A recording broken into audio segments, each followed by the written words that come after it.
Hello and welcome to the channel. My name is Atrocious. You can also call me Jake, and today we've got a little bit different of a style video on this channel. Usually, if you do not know, I do a lot of commentary videos where I watch either high-level Japanese gameplay or I take videos of our locals that have several really high-level competitors and create commentary videos over them, talking about their games, the strategies of different decks, etc., because I can't really build every single type of deck. And lately, several of you have been commenting like, Jake, why don't you showcase your own matches? We'd love to see you play your own matches. So what I did in response is I went in and I entered in a couple content creator tournaments. And instead of showing you just a lot of Nami games, because Nami is my favorite deck and it is the one that I want to play, I'm actually going to be bringing in somebody else, a better player than I am, alongside to watch the game with me, talk about the game, maybe give me feedback on things that I can do better, different strategies that you should think of, and tendencies that opposing decks are going to do, because I did get a variety of really cool decks to showcase in at least the Eggman tournament. I'm going to be talking with my friend Keith from Locals, who has topped a couple different treasure cups and high level events and has coached some of the people in our Las Vegas community. He also got top 256 at the recent nationals that went on, as well as in coaching accolades. He's coached two different people that have been top 16 and top 32 at big events. So an excellent coach as well as an excellent player. Let's just turn it over to him. If you do want his coaching as well, maybe after this video, maybe you want to get some coaching under your belt, I will link his Instagram in the description below where you could go contact him. But let's just get into it. All right, so I'm here with Keith as we're talking about this video. This match in the first round of the Eggman tourney is going to be Nami versus Yamato. Me playing Nami on the left side with a little bit of hand cam in there, so then Keith and I can discuss a little bit about decision making, things I should look out for. You know, we can talk a couple different strategies, you know, because I think I played this game really well, but I think there's probably things to improve on. But in terms of Yamato, Keith, what are some of the big things that Yamato maybe needs to think about in this matchup? Yeah, so Yamato specifically has a very basic beginning turn where they want to swing big to get you down to low life so that they could activate their triggers. And in this matchup, though, this is going to kind of be the same as most decks should play against Nami. If they can get a big swing in, they should go for it, but they should be going for bodies on board, because Nami can easily, counter out of one big swing where you would rather have multiple swings. So if the Yamato just tries to be aggressive and put all their Dawn onto lead and keep swinging, they're probably going to have a bad time, as opposed to trying to get some bodies out on the board and trying to utilize that reject when they can, if you get down to that one life. So we'll see how this Yamato does, but that's going to kind of be the key to victory for Yamato. So another quick question that I have. Yamato wins the coin flip. Do you go first or second in this matchup as Yamato? So Yamato wants to play their characters on curve, which I believe if it's playing the aggro version, then it's going to want to go second so it could start getting the 4-drops onto the field. Mm-hmm. Whereas if it's the fortress, it probably wants to go first and see if it can get a searcher out and then start to maybe swing big on turn 2. So we'll see which build it is once they start playing, but for anybody who may not know, kind of what are some of the key cards in terms of the aggressive and in the fortress? Yeah, honestly, in case anybody doesn't know what they are. Yeah, so fortress, you're looking at mostly green cards. You're looking at blockers. You're looking at searches. You're looking at Eustace, Captain Kidd.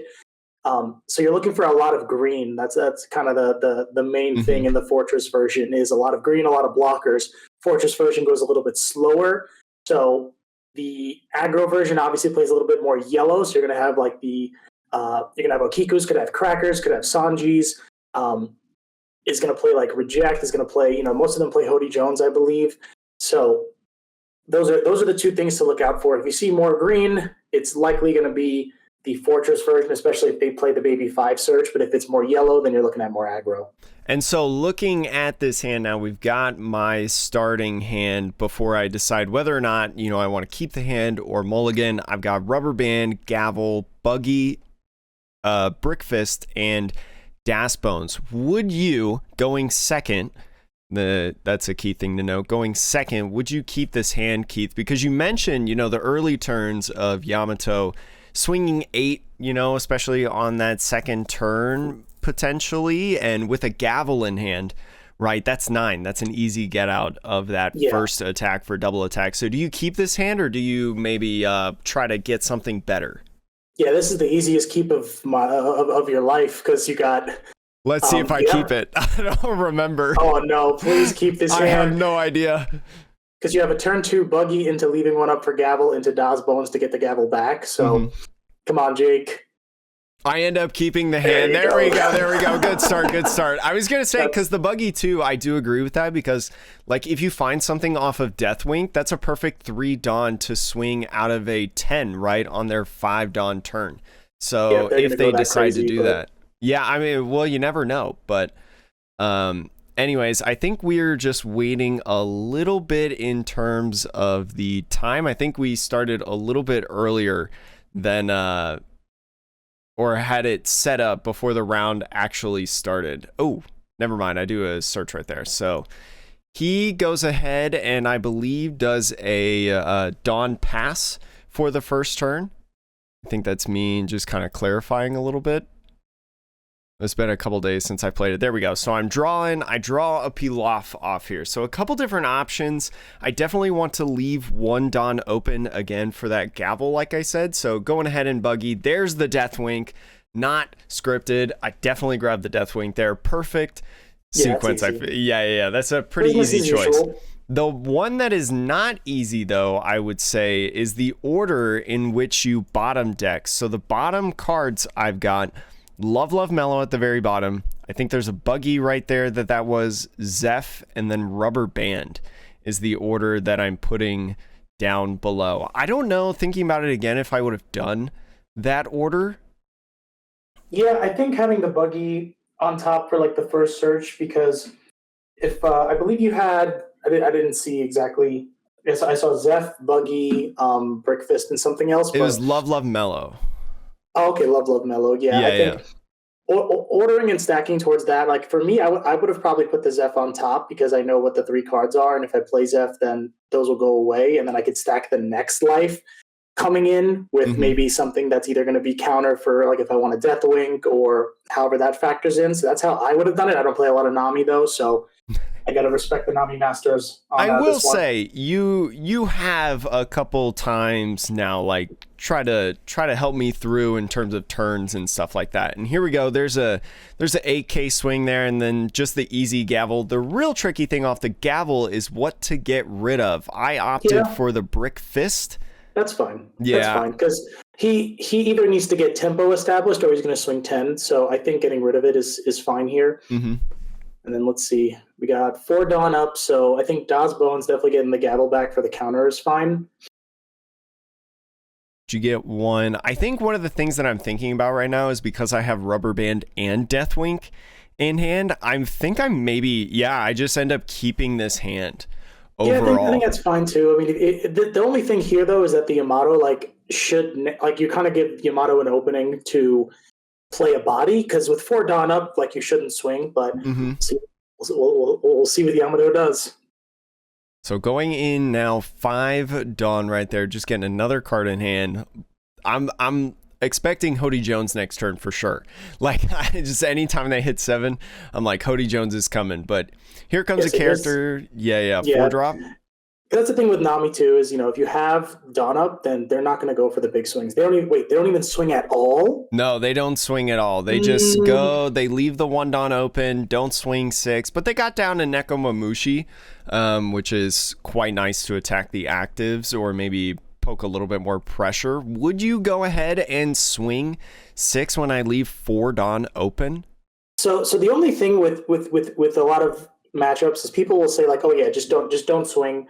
But the problem is that might work for a Katakuri where they have 10 drop moms to play, but you have to go for their hands. Even swinging 6 and getting hit by a rubber band, then it's a card out of their hand, and now you still have that rubber band. So now what's stopping you from leaving 6 Dawn up and just passing? So now it's like, oh well, the hurdle that I was trying to avoid last turn is now in their hand. Yeah, peel off, easy. And then just 3 Dawn up pass, looks like. Yep. Yeah, just 3 Dawn pass. Even though I really think, the reasoning that I had here is that I can either, like, they're going to want to establish boards. So I was thinking, like, I could either get out of, some 2 smaller swings with, like, some counter in hand with the rubber band, and then maybe, like, a character as well. I think I have, like, 2 Das Bones in hands right now. Not the Kaya, but... Or if they go like 1 big swing and I can just use Deathwing, not take the double attack, and just take the Nekomamushi, attack as 1 life. Because I'd much rather take a Nekomamushi than a Yamato, Yeah, and he's going into 7 Dawn, so a big swing could be 13. So the thing is, even with the Deathwing, you're going to be discarding quite a bit. Yeah. If you want to defend against the 13. So I think playing the Das Bones there to get the Gavel back to hand would have also been fine, because then you have Gavel and another Dawn up. So now it's still their turn. They're going into what is going on. I'm trying to show my hand as much as possible, like in the camera angle for us. I'm surprised I didn't lose more games, because this is the first time I've ever done this, so I was trying really hard to think about the camera angle. So yeah. Which kudos to you. Atrocious Jake, make sure you're subscribed, like the video if you are not already. Yeah, so I don't have to use my phone as a camera, and I can actually like see text in between rounds. Anyways, they're thinking about what they want to do here. They're gonna attach 2 and swing 7 with Nekomamushi. Now I like the 7 from them because it forces something big, I would say. Yeah, well, looking that he has 5 Dawn left for an 11k swing, yeah, good. I was going to say, just take it. And there's a Boodle. Love the Boodle. I showed the deck list at the beginning of the video before I brought Keith on. Boodle, I love Boodle in the games that I played it. And they're just going to attach all the rest of it on. It's going to be a 9k swing, and I'm just going to Deathwink out of it. Yep, that's fine, too. Yeah, just say... No, it was a 10, so Deathwink was perfect. Oh, I'm sorry. Yeah, there's 5, yeah. All right, so going into my turn now, there's, 8 Dawn? 8 Dawn turn at this point. Probably want to grab the Gavel like you've been talking about. I'm also thinking about playing Boodle at this turn, I believe. You're at 8 Dawn, so I think even like a Boodle Das Bones, maybe even a second Das Bones. I'm not sure what we discarded so far, but... The problem that I had, at least, with thinking about using Das Bones as I swing 5 into the Nekomamushi to try to get out a card, the thing that I struggled with Das Bones is I don't really have anything that I really want to trash with the Gavel. So with Kaya, I'm going to trash the Buggy, and it looks like I'm going to trash a Das Bones off of this hand. So how does this look in terms of a decision off of Kaya? I would have kept the Buggy because it gives you something to do on your turn, because you still have so much Dawn. And I feel like with Nami, the more you could do on your turn before you pass, the better. You had a very good hand, though. I think 1 Das Bones is fine to discard. I know you really wanted to play that Boodle, but I might have even said maybe not the Boodle, maybe 1 rubber band, because then you could play the Buggy to search for a card, get it back, and then you could play the Das Bones to get a Gavel back, and then you have a lot of counter up to just pass. Like you might have been able to even swing like 7 at the Nekomamushi, I think, because you're going to be at 3, 6, 7, so 7, 6, 5. You'll have 5 Dawn up. At the end of the day, having 5 Dawn up as Nami is great, but I think this next turn for Yamato, they have to play a body.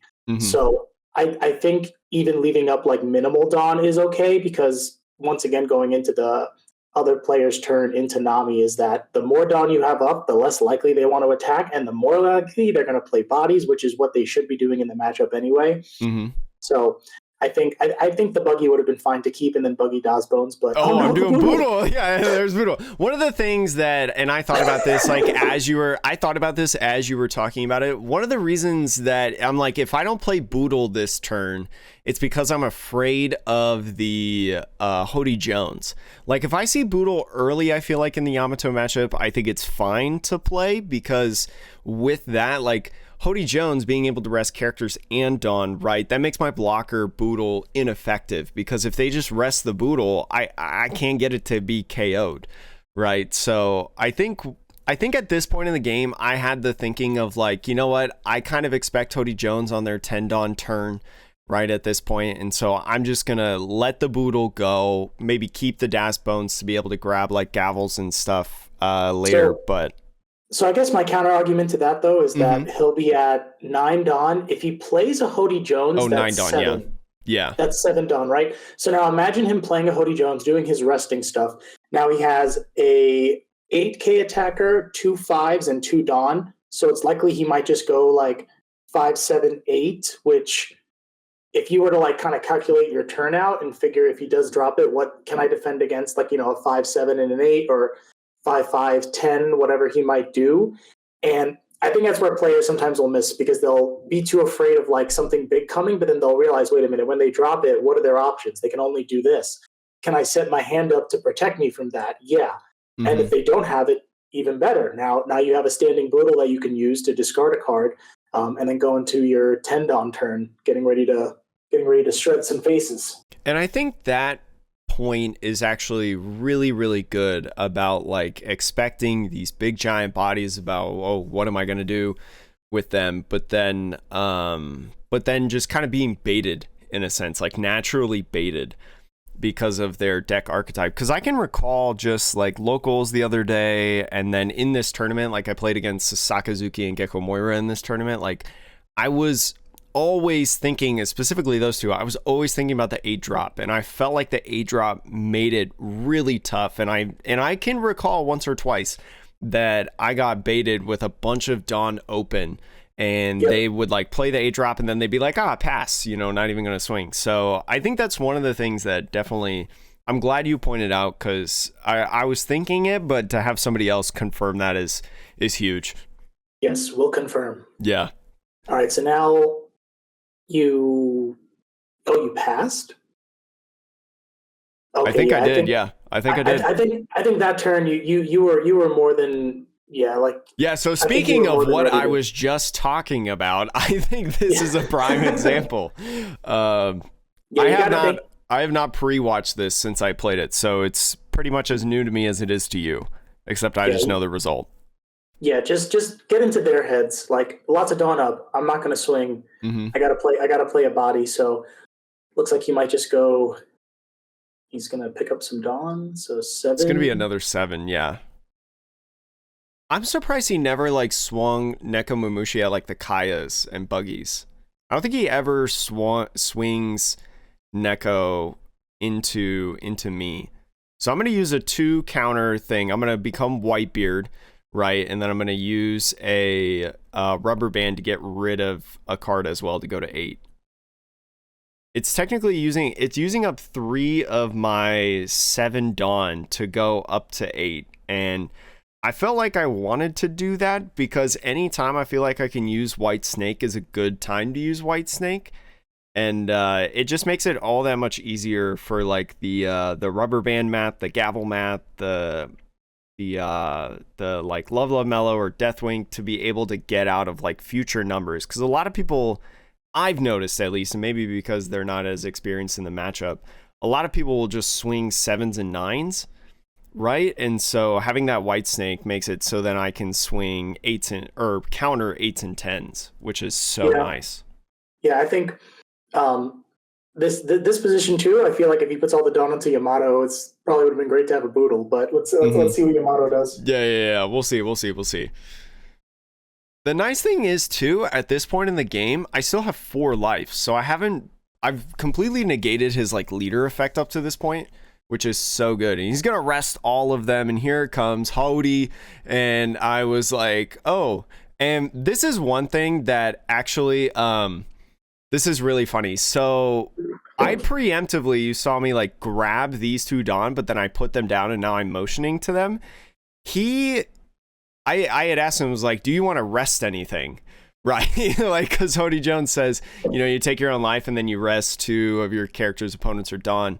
And he said that he's never rested Dawn before this game. So he didn't even think about resting the Dawn. Like, he's always rested like blockers to like finish games. So we kind of talk it out and I'm like, do you want to rest anything on my field? And he's like, yeah.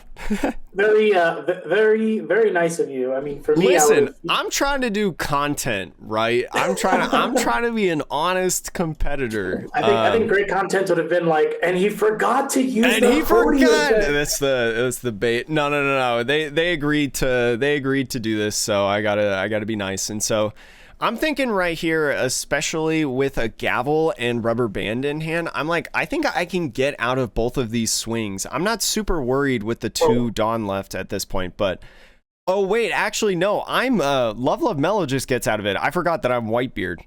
Yeah. Sweet. So Yamato can't even attack. Yeah. All right. Good job, I think the mellow. I mean, you were at 6.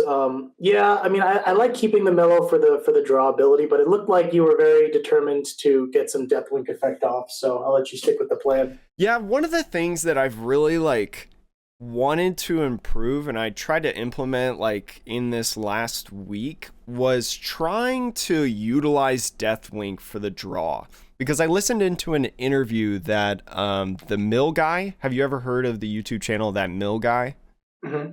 So he has done several interviews with, some of the higher performing Nami players from like the recent regionals and stuff like that, because his whole thing's about Nami. So so he was doing some interviews and some of the guys that he was talking to really emphasize like comboing your hand effectively to utilize the Deathwink. So yeah.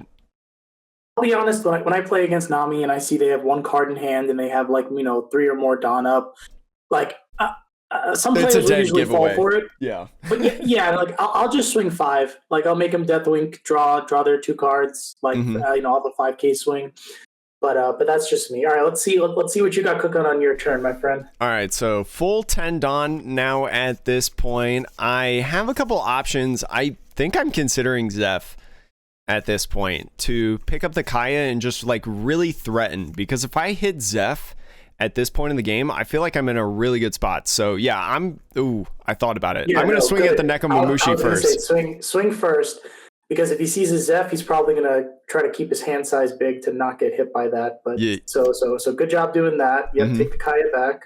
And then trash two cards. Yeah, it's always trash 2. Trashing another Kaya, which always feels bad, but I think I'm just going to pass the turn off there. I'm not going to do anything else, just 5 Dawn right there. Got a couple different options with Deathwink, Rubber Band, Gavel at this point. And if he at least Hody Jones for a second turn in a row, which I guess is an option, I at least have Deathwink to be able to get out of the Yamato swing. Or something. But this is what I didn't expect right here. I didn't expect this Yamato. Well, that's what I'm saying, right? Is that like Yamato's game plan is if you have Dawn up, they'll play bodies. Yeah. So I think you could have gotten away with playing a Kaya that last turn. Mm-hmm. And then keeping 4 Dawn. 1, 2, 3. Yeah, keeping 4 Dawn up for counter stuff. I mean, if he plays another Hody Jones, once again, kind of looking at your hand and what you have, what your options are. Is always important. Plus, if that Zeph sticks and they do whatever they got to do to swing at you, then that Zeph's going to be going in and probably milling 7 cards. Mm-hmm. So just another thought, like what's my opponent going to do if I'm in this position? I'm probably going to just play a big body. So in this case, it's exactly what they did. So now you got some threats. So let's see the rest of this. I'm interested now. And the crazy thing about this is that with 4 life left and they have 4 life, Zeph completely taken out. It's just a way to bounce back Kaya back in hand and discard 2 cards, which I was not accounting for at all. So they're going to go in with some little swings, and I'm going to do a little bit myself. First with the Rubber Band. Gets rid of a White Snake, which I feel like is kind of tough with the big body, and I wish I still had that. But I'm going to pitch a Daz Bones here, I believe, off of this, especially off the double attack. And I'm just going to take whatever the Hody Jones does. Right? Maybe?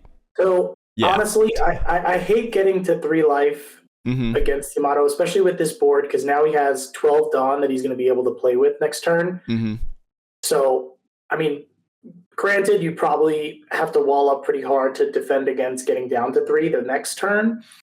So I think with what you had in hand, just to kind of start getting some more cards in to prepare for like the onslaught that's coming, I think that would have been a good spot for maybe a Love Mellow they used the previous turn. But it's it's rough when they start playing the bodies. So all right, so we take the life here. What do we get? I think that this is a White Snake trigger, and I'm really thinking about it. It's either that or a Gavel to put the Nekomamushi back in hand. So wanted to get like a I mean, I knew he couldn't play it down this turn to be able to swing next turn, so that's like one less swing that I have to worry about in a sense. Plus I also don't like having multiple Gavels in hand, because it's like that's a lot of cards that get discarded out of my hand, you know? I'm just going to sort through my discard pile as I usually do, because this is the only way that I know how to tell like what's in my deck or prizes or whatever. I'm going to sort it through 2 Gavels, White Snakes, some Pilafs as well in there. So back to Tendon. Start out by playing the Kaya, drawing a little bit. Finally seeing Impel Down All-Stars. It's been 300 years, it feels like, since I've seen. All right, what do you trash from this hand, Keith? Yeah, I mean, we're looking like we're probably going to have a lot of attacks coming in. So, I mean, definitely the Impel Down All-Stars is going to be the first one. And then with us drawing cards, it's really a matter of determining if the Spada is worth keeping, because we're going to be able to look at the cards we're going to draw off of Love Mellow and Deathwing. So it's a matter of battling between the two. I think what I would do here is I would discard the Impel Down All-Stars, and then I would discard probably the Gavel, and then I would play the Dow's Bones to get the Gavel back. Okay. Because having that in hand, at least it allows you to counter out of a big swing, and if you end up getting something bricky with the Desert Spada, then you could just discard it. Like if you Gavel and if you Desert Spada first and then you're able to Gavel after that. I just think with all these attacks coming in, like we have three big attackers rather, with the 2 big attackers in the leader. So if you get down to 1 life next turn, then it's going to be very hard to get out of it, and we need to try to keep our life as high as we possibly can. So that would be my play. Is I'd probably do that to get the Gavel, even though we'd have one extra. We'd have 1 extra card, right? Because we're discarding 1, 2. Play that. Get the Gavel back, and then we have Desert Spada to see what we got going on. Might be able to play Love to draw into like a brick to like play Gavel. So that's just my thinking looking at it, but let's see how it plays out. I'm really curious too, like when you're talking about like looping, like put the Gavel down and then put the Daz Bones back. What's the benefit from like pitching the Daz Bones instead and just keeping the Gavel? Because like theoretically that's like 1 more Dawn, right? It doesn't like minus cards in my hand. Yeah, I guess if you want to do that, I was thinking of just trying to leave our options open, but that's a thing too. Just being able to just discard those 2 so you don't have to use the extra Dawn. Okay. I mean, we do have Deathwink and we do have Love, so it makes sense to kind of have all that Dawn up. One of the things that I'm thinking about too is like, what am I going to use off of this Gavel? Because I fully expect to play Gavel, this turn at some point or another. Well, we'll see, because if they swing 9, then you could play Spada first to set yourself up. So this will be a pass with 9 Big Dawn ready to rock and roll in this turn. I always get really scared when I have to leave like 9 or 10 Dawn open at the end of the game, because I'm like, oh boy, here we go.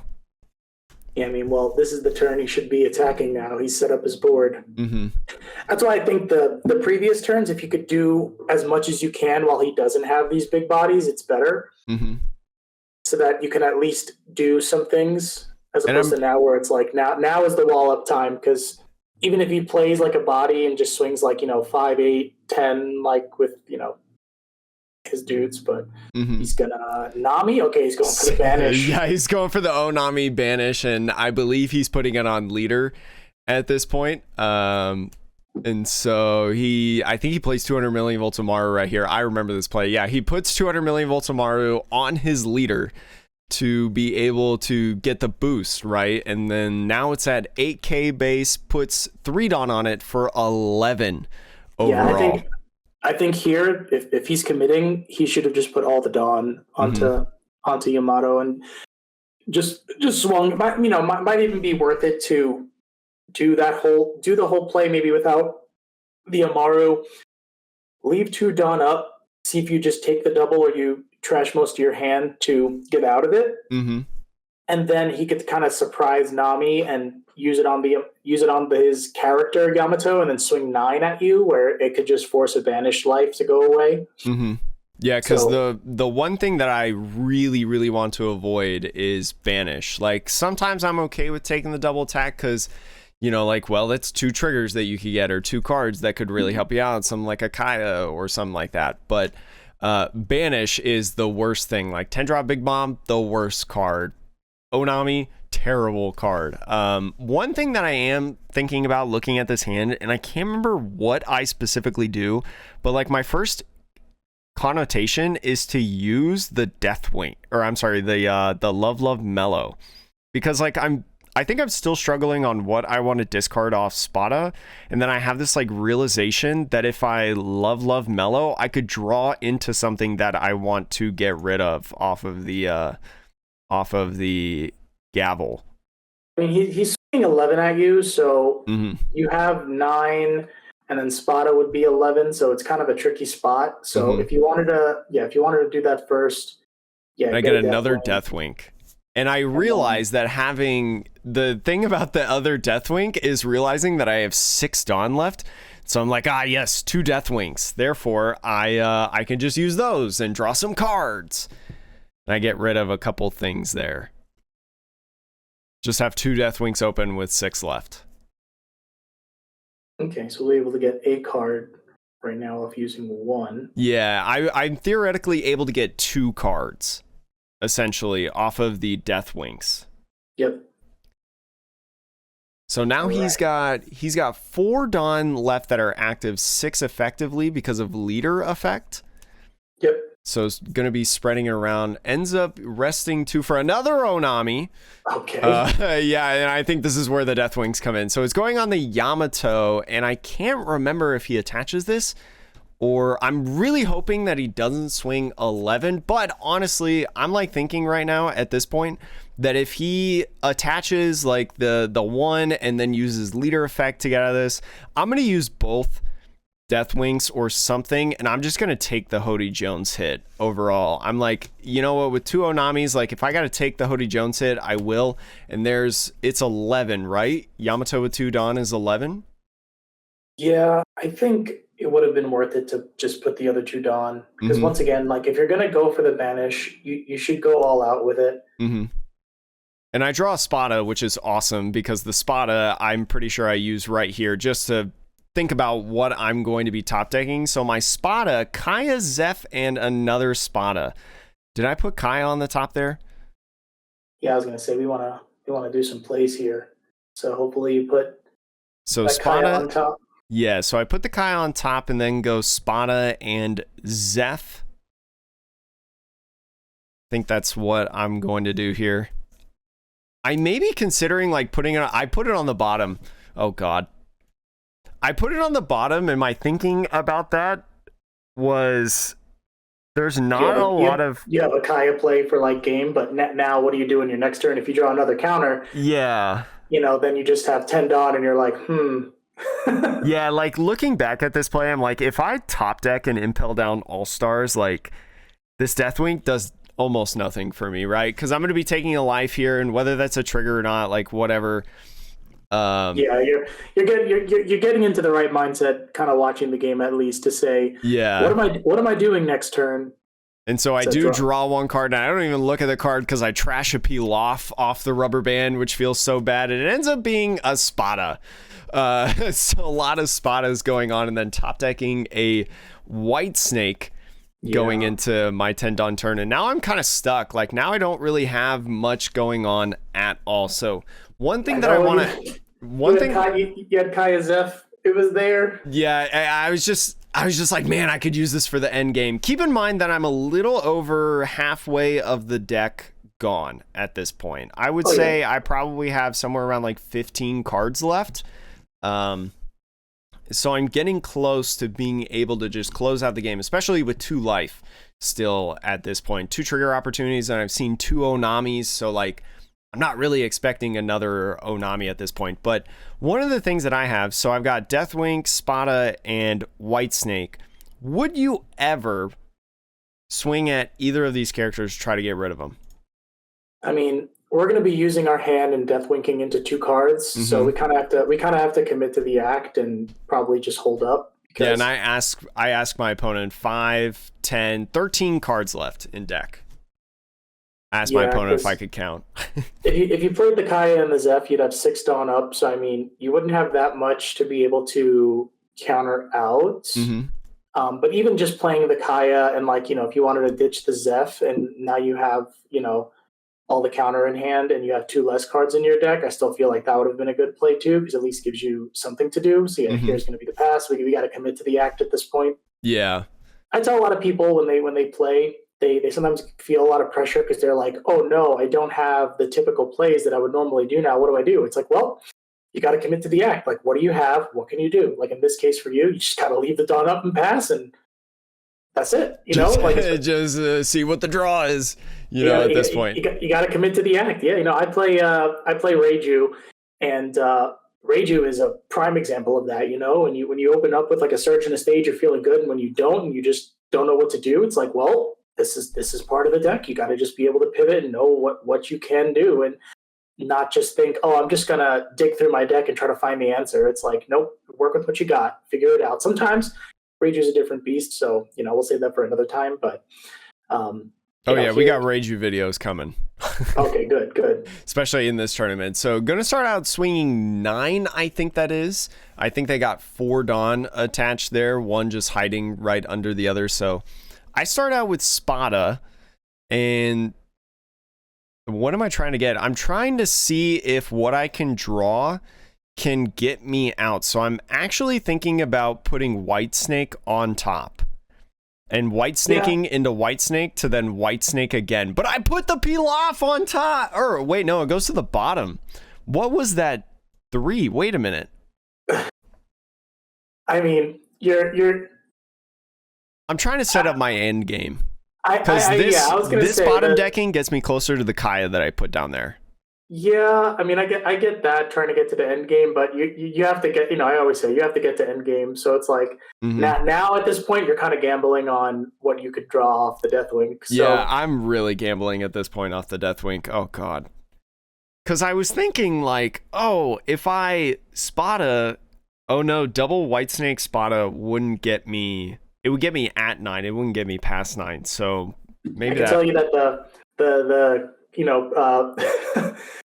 Jake knows this play because we do it a lot with our team for the Vegas league that we have. Is the surely I'll just get this. Surely I'll just top deck a Deathwink with exactly 7 Dawn left to be able to utilize. Okay.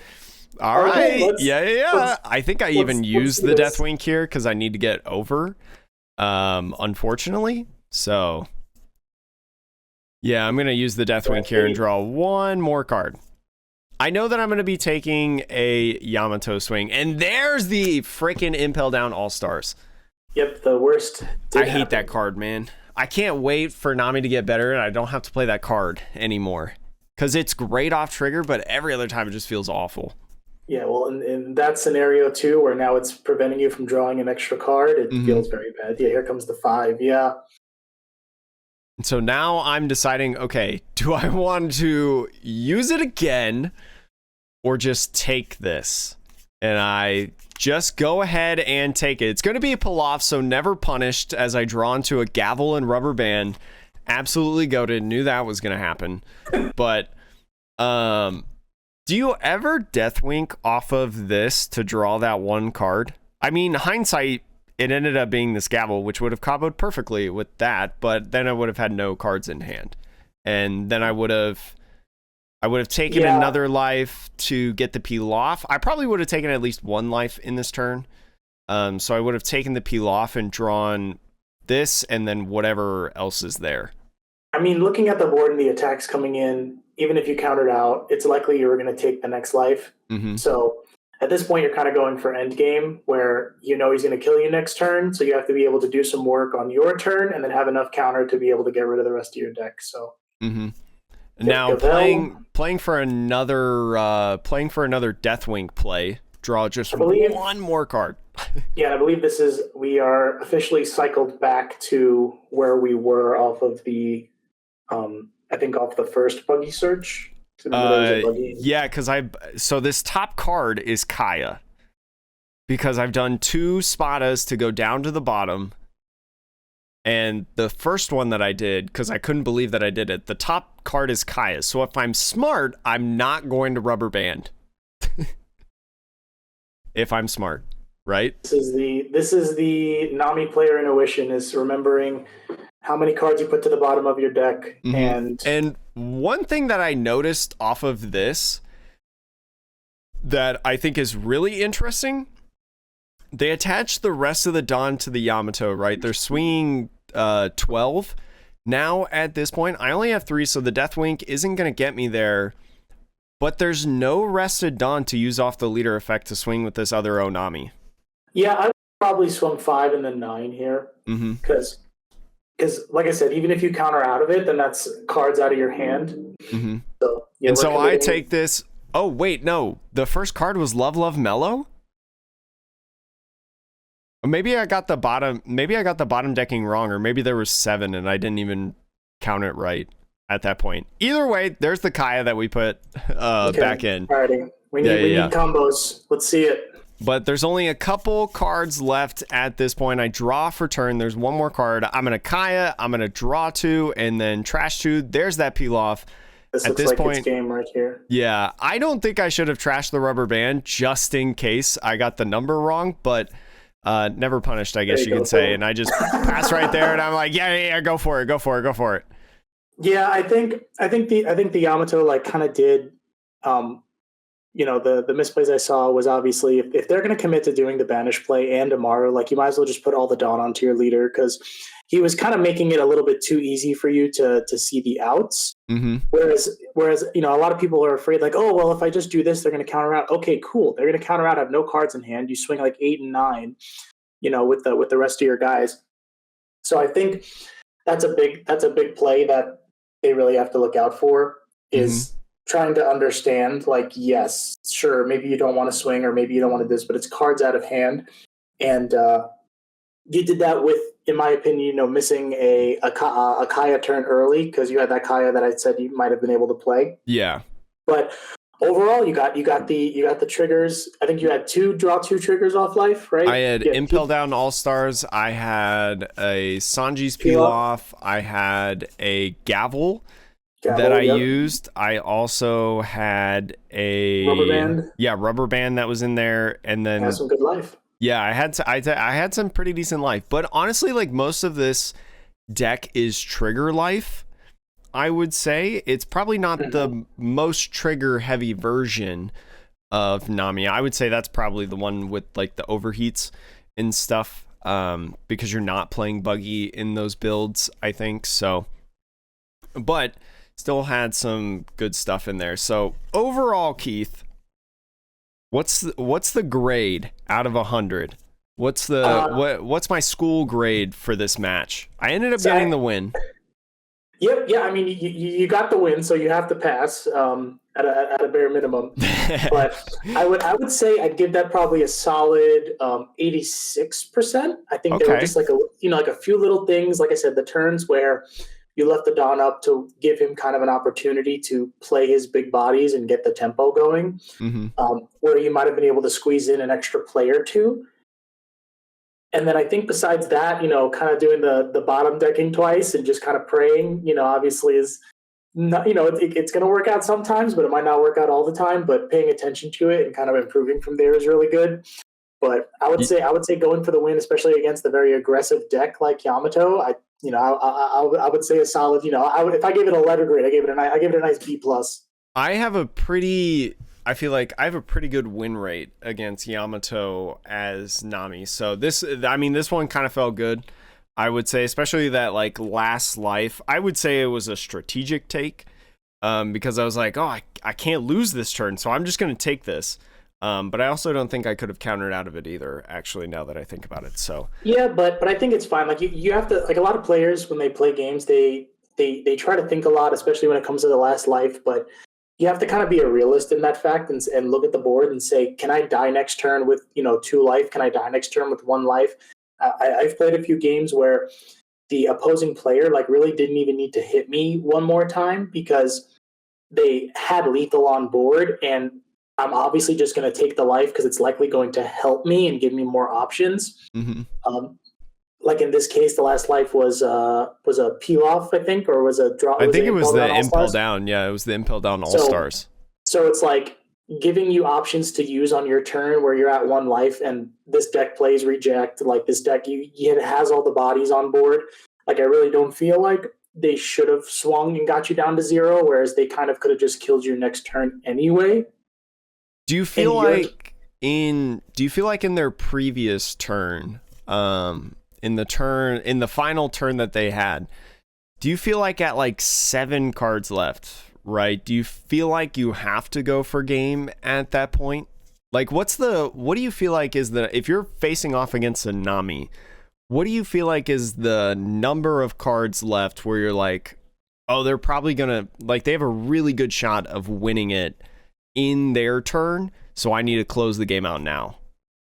Yeah, I mean, let's say in like this specific scenario, I wouldn't have attacked the last life with a big swing. I might have just said, let me try to do some small swings to get card, like, if you're at 1 life, to get some cards out of hand, because in my mind, what I'm thinking is that last life is likely going to help you in some way, whether it be a Kaya or a Trigger or a Zeph, like it's going to help you in some capacity. So having what he had on board, it might have just been better to just do lighter swings, because sure, it's likely you're going to counter out of it, but that means there's less cards in your hand, less options for you to get down to the 7 cards you have left in your deck. So with the big swings, obviously you're able to counter out of them. So at least for me, the way I look at the matchup is that if I could swing light, and then let's say you end up taking it and maybe you don't even have the counter, and then I could do 1 big swing at you when you're at 0 life. Plus, I think the 2 Onamis in 1 turn was extremely greedy. I think it was pretty aggressive. I was like, whoa, a lot of Onami. Yeah, like you can easily do an Onami per turn with the board you have, where you could just be like, all right, I'm just going to put Onami down, swing at you so you don't take a life or get a trigger. And then even if they had like, another attacker up and you still had 4 Dawn, they might just pass. Especially, I think one of the biggest tells with Nami is if you have 9 or 10 Dawn and like you don't do anything and you pass, then that's 100%. There's no other reason why you would have a Zephakaya, a Das Bones, or a Buggy in your hand and not play it on your 10 Dawn turn. So that tells me, okay, this guy pretty much only has counter in hand. What can I do? So for me, a lot of times, depending on my board state, I might just swing light, because I know if I swing 5, you're going to at least counter out with like a 7, or like a White Snake, or like something that is big that's going to go out of your hand, and then I can kind of navigate from there. And if you don't, you end up doing, using like a Love Mellow. I'm like, all right, awesome. A 5K swing just got rid of a Love Mellow. So, yeah, like I got to draw a card, but I also over-countered by like 3. Yeah, and I guess it's easier for, like I said, like I play Raiju, so it's easier for Raiju to like, I could just be like, I'll swing 5, I'll swing 5 again. And yeah, like, okay, I mean, now I'll swing 9, 10, 11. Yeah, I mean, Raiju, I will say, and we'll get to a match later in this series, in this tournament, but I feel like Raiju has a pretty good matchup in Nami. Yeah, for sure. It's real tough. But yeah, but like I said, overall, well played. I think just kind of tweaking over a couple of the little plays you can utilize on your turn. Like I said, just thinking about Nami and saying like, there's going to be turns where you can't really do anything. So the turns where you can do stuff, you got to utilize them as much as you can. All right, Keith, thank you so much for joining me again. Keith does coach, if you want to go check out the link below to his Instagram and whatnot to try to just learn more, whether it's just by, outside viewing or maybe for some direct items as well. But Keith, do you have anything else that you need to say here? The floor is yours. Just don't get me banned. Yeah, no, well, I want to say hi, YouTube. It's really cool to be on the channel. I watch a lot of Jake's videos, so it's cool to be on the channel, and looking forward to hopefully being invited back and doing a little more commentary on some matches. It was funny because I didn't tell anybody that I was making YouTube videos, and then all of a sudden, when I was living in Vegas going to locals, people are like, hey, do you make you do some like weird commentary on the Japanese videos? And now I'm the guy, I guess. we thought you couldn't hide from us for long. That's yeah, for sure. I mean the algorithm did me real well. Anyways, thank you again so much for watching. I appreciate everybody who stopped by and hope to see you again in the next one.